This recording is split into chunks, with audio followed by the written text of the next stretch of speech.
یہ بتائیں کہ مخصوص نشستوں پہ رائے یہ دے رہے ہیں ماہرین کہ جو آیا ہے تفصیلی فیصلہ اس نے بالکل آبسلیٹ کر دیا ہے الیکشن ایکٹ کو جو امینڈمنٹس آئی تھیں. میں یہ جاننا چاہ رہی ہوں کہ آخر الیکشن کمیشن کس بات کی وجہ سے بائنڈ ہے کہ وہ اس فیصلے پر عمل درآمد نہیں کر پا رہا؟ وہ ابھی بھی گیا ہے کہ جی وضاحت اس میں یہ کر دیں کہ کیونکہ وہ الیکشن ایکٹ موجود تھا. جی سنا آپ دیکھیے جو مین ایشو ہے کہ ججمنٹ 12 جولائی کو آ گئی تھی، وہ کلیئر تھی. انہوں نے کہا تھا وہ 13 اور انہوں نے اس کو 39 سیٹوں کو تو انہوں نے نوٹیفائی بھی کر دیا تھا. 41 کے لیے انہوں نے کہا تھا اگر آپ کو کوئی پرابلم ہو تو پوچھ لیجیے گا، لیکن اگر انہوں نے ایفیڈیوٹ دے دیا تو اسی وقت ان کو امپلیمنٹ کر دینا چاہیے. تو اس میں تو نہیں، ریزنز آئے نہیں، وضاحت خود مانگی. اب وضاحت مانگنے کا مطلب تو یہ نہیں، اگر کوئی لکھا تھا اس آرڈر میں 12 جولائی کا کہ وضاحت جب مانگے تو اس وقت تو اسٹے ہو جائے گی. ججمنٹ نہیں ہوئی نا، ریویو نہیں لگا، ریویو میں اسٹے نہیں ہوا، ریزنز بھی آ گئے اس میں ساری چیز، لیکن ججمنٹ تو 12 جولائی کی تھی. اور یہ قانون تو بعد میں بنائی، یہ جو ترمیم کی انہوں نے الیکشن ایکٹ میں، وہ تو بعد کا قانون ہے. تو آپ نے امپلیمنٹ کیا ہی نہیں، آپ اسے ڈیلے کرتے رہے.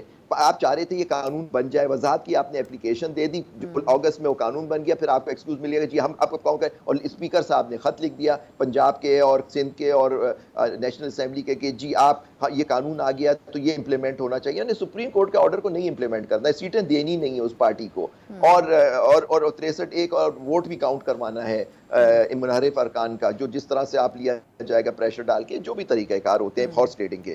تو یہ ساری چیزیں اب کلیئر ہوتی جا رہی ہیں کہ آپ نے سپریم کورٹ کے آرڈر کو نہیں ماننا، وضاحت پہ وضاحت. اب وضاحت پہ وضاحت تو نہیں ہو سکتی، آپ کو امپلیمنٹ کرنا. ذیلی قانون کیا اوور رائڈ کر سکتا ہے؟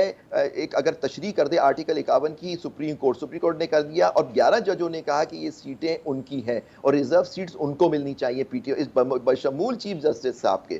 یہ بات کی اس فیصلے میں تو 8 کا فیصلہ نہیں تھا، اس پوائنٹ پہ تو 11 ججز متفق تھے. اچھا زبیری صاحب، سر لاسٹ فیو منٹ سے یہی ایک امپورٹنٹ نکتہ سر، یہ جو کانسٹیٹیوشنل کورٹس بنانے کی بات بلاول صاحب کہہ رہے ہیں ضروری بھی ہے مجبوری بھی ہے، یہ بات تو سر 2006 یا 2007 میں میثاق جمہوریت ہوئی تھی اس وقت سے موجود تھی نا، لیکن اس وقت اتنے پرو ایکٹیو نہیں تھے.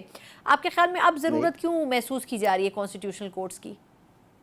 میرے خیال سے ان لوگوں کو ان پارٹیوں کو تو ضرورت نہیں محسوس ہو رہی، کسی اور کو ضرورت محسوس ہو رہی ہے. اور وہ نیچرلی ہماری یہاں جو ہے وہ ہم سب جانتے ہیں کہاں ہے، نہ پارلیمنٹ کے پاس ہے نہ حکومت کے پاس ہے. جن لوگوں نے بنوایا، اور یہ تو وہ آپ خود تماشا نہیں دیکھا تھا اس رات کو سنڈے کو کیا ہو رہا تھا. لا منسٹر کہہ رہا ہے میں نے ترمیم نہیں دیکھی، ڈیپٹی پرائم منسٹر صاحب فرما رہے ہیں میں نے ترمیم نہیں دیکھی، لیکن پاس کرانا ہے اسی رات کو. تو آپ دیکھیے یہ تو حالت ہے. تو کہاں سے بن کے آیا وہ مسودہ جو تھا، جب لا منسٹر صاحب بھی کہہ رہے ہیں ان کو نہیں پتا. تو آپ دیکھیے نا جب یہ سب چیزیں ہو رہی ہیں، آپ کو سپریم کورٹ آپ اسے ایگری نہیں کرتی، لیکن ایک تھا جہاں آپ کو رائٹس پروٹیکٹڈ تھے، آپ چیلنج کر سکتے تھے اگر کوئی چیز کا کانسٹیٹیوشن کا انٹرپریٹیشن.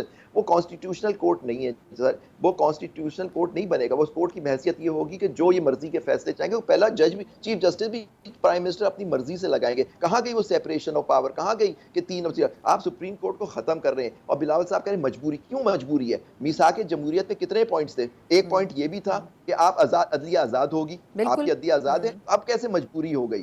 تو دیکھیے نا یہ ساری مجبوری یہ ہے، مجبوری بالکل صحیح بات کہی، مجبوری یہ ہے کہ حکم اعلیٰ ہے کہ یہ کرنا ہے. ٹھیک، بہت بہت شکریہ آپ زبیری صاحب.